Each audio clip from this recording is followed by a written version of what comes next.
Welcome to the channel. This is Misery Hates Company, and we are here with our first of many Warcraft Rumble videos. In this video, I want to talk about the patch notes that just came out that talk about what we're going to see in Season 6, which, guys, it is so much content. I cannot believe it, and I am so excited to be covering all of it with you on this new channel, so make sure you subscribe for very consistent Warcraft Rumble videos. Now, I've been playing this game on my other two YouTube channels as well, but now I have a dedicated channel for Warcraft Rumble. So claim victory in Season 6 to unlock new rewards. And guys, the rewards are luscious. So there you go. We have a beautiful picture. I'll probably make that the thumbnail. All right, let's go and watch the video real quick and pick it apart. I'm here with some quick, but okay. Hi there. Hi there. I'm Karen, senior animator on Warcraft Rumble. I'm here with some quick but big updates on what's coming up for our game in the next couple of months. First up, let's talk about in Season 6, we'll be introducing Sieges. This will be our first Sieges. You have my attention. co-op experience where you and another guildie will team up to battle 3 bosses in a major Warcraft city. Our first siege will be Stormwind. Nice. You and your guildie will want to plan your strategy ahead of time, because you can only use a leader once. For example, if you beat the first boss with Jaina, you won't be able to pick her for any of the other bosses. If you can beat all 3 bosses, you'll both earn the brand new wildcard army upgrade, which will give any mini in that slot bonus levels, regardless of their traits. Dang, that's actually kind of crazy. So you can only use one hero per boss, and you're in a two-on-one situation with this siege. So you actually have to be with the guildie, which is super sick that we finally have co-op in a PvE environment, or just in general to the game. This is awesome. But then also, I lost it. The reward is actually super good, and I wonder, is it going to be gold? Is it going to be bronze and we have to work our way up? Like, is it farmable where we have to get this on several different units? You know, that's sort of the follow-up questions that I have after seeing this. Is there a limit to how many you can get per leader? You know what I mean? Like, otherwise, then there's a massive amount of farming to do. But this is a massive W, in my opinion. Let me know what you guys think in the comment section below, but let's continue on because there's so much more. Levels, regardless of their traits. These rewards are a great way to help you prepare for our biggest challenge yet. Molten Core. Multi-core raids. And guess what? Raids are also coming in Season 6. Molten Core will consist of 7 co-op battles. 7 battles, co-op battles. Dang. And just like Sieges, you will need a unique leader for each boss. As you progress through You have to have a unique leader for each boss for the raids. That's 7 different leaders. Holy cow. It's so much strategy. And then if you lose, you reset. Like, oh my God, imagine resetting from the beginning. That'd be kind of sick though. Molten Core, you'll earn a ton of rewards. If you manage to fully clear Molten Core, you'll unlock Ragnaros as a playable leader. He's a leader. I couldn't remember if he was a mini based off the last BlizzCon, but he is in fact a leader. Really cool. Works a little differently from other leaders. He can be deployed on either your base or your tower, where he will basically act like a fiery meat shield. We had a lot of fun animating Ragnaros. Good luck. That's crazy. So you can just put him on a base, like a turret like He this, will basically act like, and he'll just defend it for you. So imagine like in PvP, you basically push forward and then just hold it. That's a little crazy. That's really, really cool. I like that idea a lot.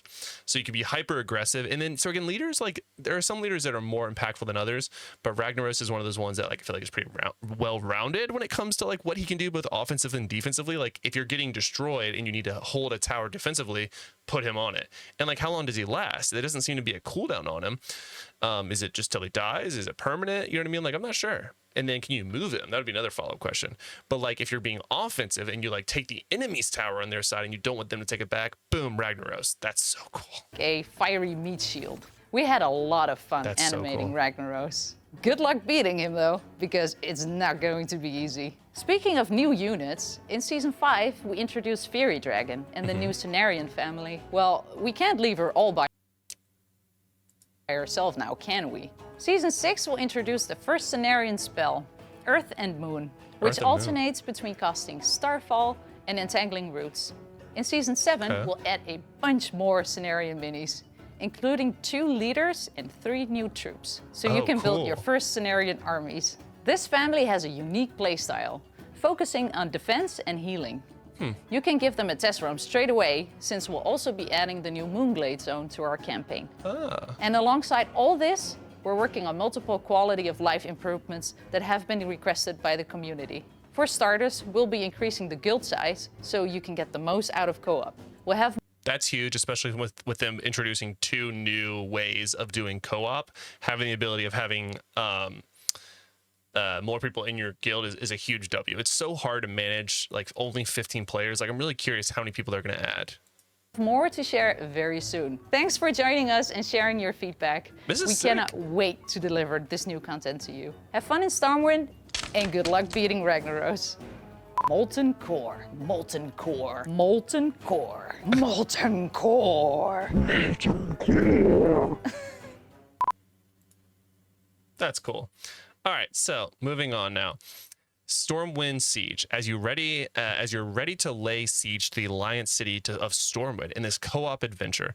Oh, are you ready? Jesus, we're off to a great start with reading. On May 29th, which is in about 2 weeks, you and a guildmate can battle against General Marcus Jonathan at the gates of Stormwind, challenging innkeeper Allison at the Gilded Rose Inn, and throw hands with the High Lord Bolvar, for Dragon, and Stormwind Keep. Pretty sick. That's all 3 of them. Claim victory over Storm by defeating Highlands, whatever, to unlock the new wild card slot. If you click on learn more, oh, there's actually more details. Damn. What? Oh, cool. Okay, so siege bosses 3, sigils required 90. Okay, so like I'm at 144, so that'll be fine for me. Maximum level 22. Players level 22 will be synced down. Okay, cool. I was about to say, what? So cool. There's no minimum level, but maximum level is 22, and then you'll be synced down to 22, so it's fair gameplay. And that's actually kind of cool. I like that idea. So that way, instead of like pushing people up like you will in the raid, seemingly, instead you'll be able to all do it at the same time. You can see the levels here. It's pretty cool. Schedule. Stormwind Siege will be available from May 29th until June 5th. Wow, it's actually not that long. It's like 6 days. What? Why would they do that?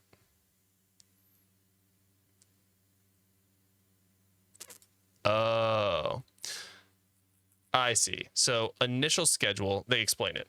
Siege for 1 week, raid off week. And then a regular schedule will be siege off week, raid off week.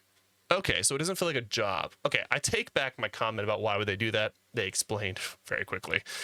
Siege bosses, and then the rewards is actually what I'm most curious about. Valor. Use Valor to upgrade gold army slots to diamond. Diamond slots will grant +4 levels to a mini. Oh, cool. General Marcus Jonathan, 200 Valor. Innkeeper Allison, Mega Leader Tome.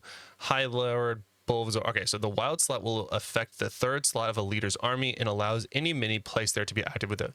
Players will only receive rewards themselves for clearing raid battles for the first time. Once per raid cycle rotation. Oh, okay, cool. Players can re-clear raids fights within the same cycle up to 2 additional times to help fellow guildmates, though they themselves will not earn duplicate rewards. Earnable rewards will be refreshed when the Stormwind Siege returns in a few weeks. Okay, got it. So learn more about Season 6 and get preview into Season 7 in our latest article. Stay on top of everything there. Okay, cool. So that's actually a really good explanation. So you get a mega lead tome for beating Allison, for being the first guy. No.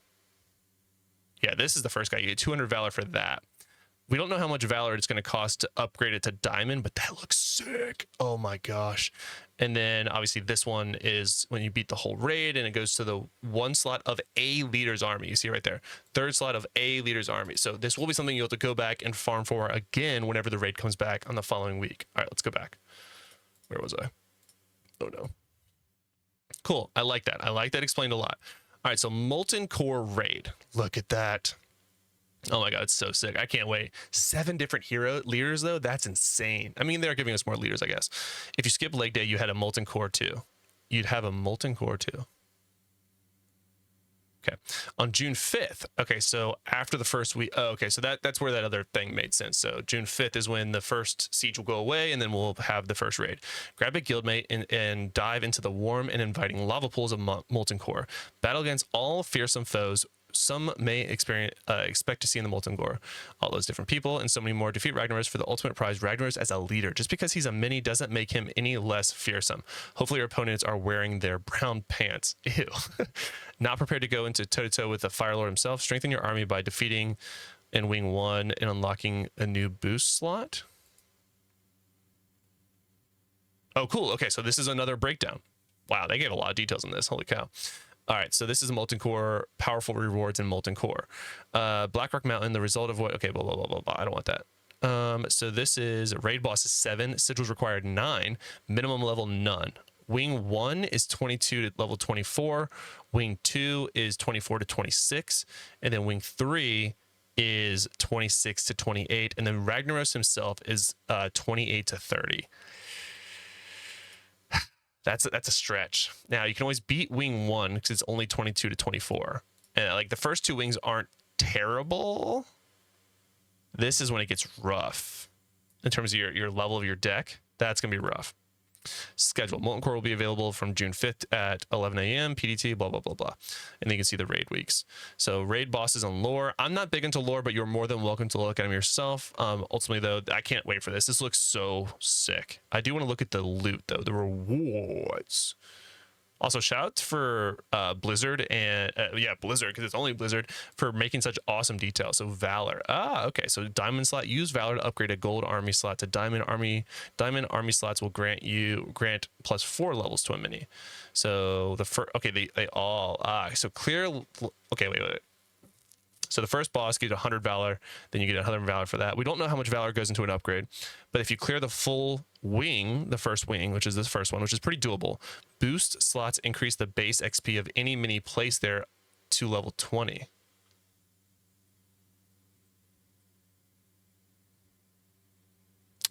What?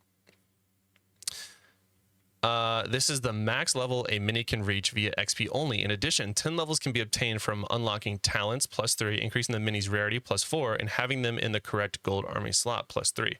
The additional diamond slots +4 will increase the total level that mini can reach to 31. All right, and then wing 2 is this. And then wing 3 is a legendary core. And then obviously Ragnaros is Ragnaros. Very cool. Deploy cost is 5. He's a leader for the Blackrock. Tank AoE, his health is 2000. Leader ability, armored allies, deals a small amount of damage back to their attackers. Interesting. Attack. Wrath. Ragnaros performs an AoE swing, dealing damage to nearby enemies with extended melee range and taunting enemies in a large area. This attack does not damage flyers. New traits. Braze. Attached to the nearest allied tower. Oh, it's a tower. It's a trait. Shielding it. Blast Wave. While in play, replace this mini in your deck with the Blast Wave spell. Burn and knock back enemies near buildings. Talents. All right, so Blast Wave leaves enemy stunned for 2 seconds. Okay. And then Radiant Flames, building you control periodically damage nearby enemies. That's interesting. Son of a Flame at 50% health, summon a fire elemental that lasts for 15 seconds. Players will only receive the rewards themselves for clearing raid battles for the first time, once per raid cycle rotation. Same idea. Players can re-clear them, cycle up to 2 times to help guildmates. They themselves will not duplicate. Okay. So basically it's saying you can get these rewards, minus him, obviously, each cycle, which is pretty sick, especially this one, the boosted slot, because that's going to make it immensely easier to progress, which is a huge free-to-play win. Huge free-to-play win. Huge. Love that. Okay, cool. Wow, I am thoroughly impressed. Color me impressed. New mini and emotes. Offense and defense. Why not both? Use Earth and Moon, which is Warcraft Rumble's newest spell, to turn the tides. So this is beginning May 29th. Every time a Celestial mini is played, the hybrid spell will swap between Starfire or Elemental Damage for elemental damage or entangling roots for an area root that also applies poison. So this is interesting. This is going to require a lot of strategy. So each time you play the Cenarian mini, interesting. And then will be available in Guild War Chest PvP or 3 stores. Oh, so instead of getting a new mini, this will be the new mini. So May 29th, Earth and Moon will be available in the Guild War Chest PvP or in 3 store offers. So bam, that'll be the new mini we can purchase and grind for. Shop updates in season 6 and beyond. We hope to continue diversifying the offers catalog seen in the special offers section, improve over offer timing, and work towards more personally relevant content for each player. We've retired some of our reoccurring weekly offers this season and introduced the 2 new zone offers. Season 7 preview on July 10th. We will introduce more Cenarian minis, 2 new leaders, and 3 new troops. Players can explore the scenery and peaceful zone of Moonglade to unlock the rewards. That's so sick. Damn. Well, that was a long video, guys. A long first video, but honestly, this is some phenomenal changes, especially for someone like me who's just coming back into the game. I am super hyped for Warcraft Rumble. Like I said, subscribe if you want to see more Warcraft Rumble content, guys. I'm so excited to be covering it and on this very dedicated channel to Warcraft Rumble. Until next time, I hope to see you in a video soon.